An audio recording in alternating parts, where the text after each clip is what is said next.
قاعد اهو صوت.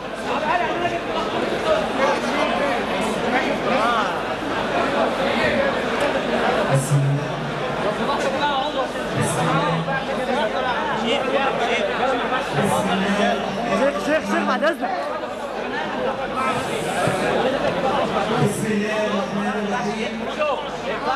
الحمد لله رب العالمين والعاقبة للمتقين ولا عدوان إلا على الظالمين.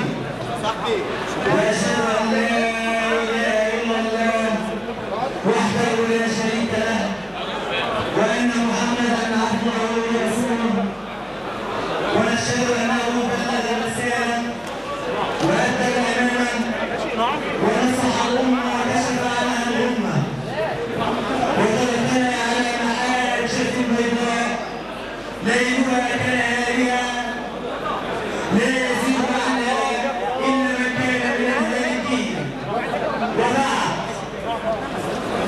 تتشرف كلية الحقوق جامعة الإسكندرية واتحاد طلاب الكلية ممثلا في اللجنة الثقافية والسياسية، وكذلك نتشرف جميعا داخل أروقة الحرم الجامعي وخارجه أيضا أن نستضيف نخبة من كبار علماء الفكر والعلم الشرعي الذين طالما حلمنا جميعا أن نراهم ونسمعهم أمامنا ليس اليوم بل كل يوم. نرحب سويا بضيوفنا الكرام.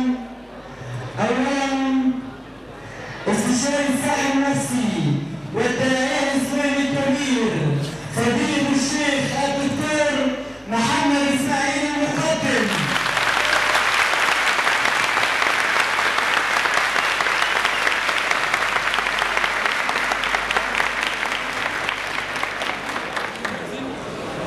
ونرحب سويا بضيفنا الكريم الداعية الإسلامي الكبير فضيلة الشيخ محمد حسان.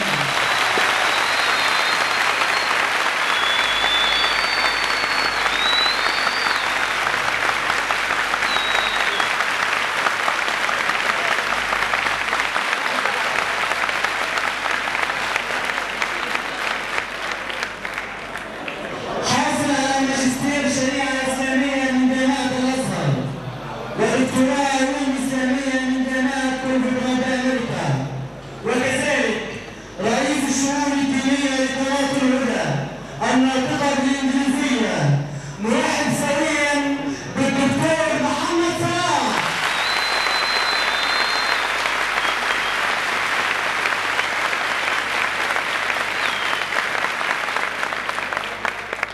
لقد خلق الله عز وجل أشخاصا يسعون دائما إلى الخير، فاليوم هو يوم الإجازة الرسمية لجامعة الإسكندرية، ورغم ذلك فتحت لنا أبواب الجامعة ترحيبا وابتهاجا بضيوفنا الكرام، فالشكر كل الشكر لمن ساعدنا في ذلك، بداية بعميد كلية الحقوق جامعة الإسكندرية الأستاذ الدكتور أحمد عوض هندي،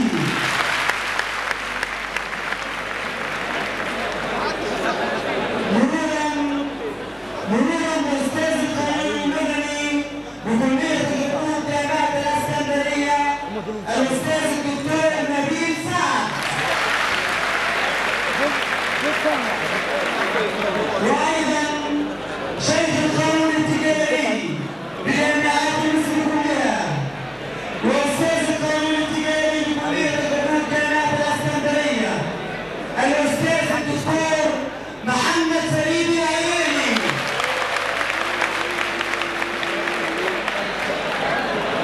وأيضا يسعدنا ويشرفنا جميعا أن نشكر من تعاونوا معنا للقيام بمثل هذه الندوة الكبرى، وهم أسرة هدفنا واحد بطب اسكندرية.